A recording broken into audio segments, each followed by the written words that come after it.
Мен Кастер Мусахан ұлы, мен мұрагер Әлім ұлы екеуіміз қазанның 6 күні Қазақстан шекарасынан жасырын өтуге мәжбүр болдық. Ондағы себеп Қытайдағы қазақтарға жүргізіп отырған ханқұйлы саясаттың кесірінен бүкіл қазақтың құқығы тапталды. Алды өліп, арты ұзақ жылға сотталып, әйелдер арнамыз аяқ асты болып, әбден қорлық көрдік. Осы қорлыққа шыдамай жүргенде біздің де сол қарғыс атқыр консуллагерге қайта қамау қаупі төнді. Сондықтан біз Кастер Мусахан мен мұрагер Әлім қазақ елімізден жанымызға араша сұраймын.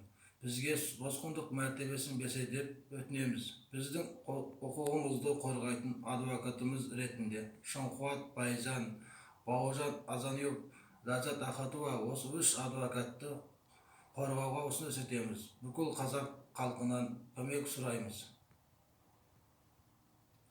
Бүкіл қазақ халқынан көмек сұраймыз. Және өзімізге ұсыныс еткен 3 адвокаттан өзіміздің құқығымызды қорғауды ұсыныс етеміз.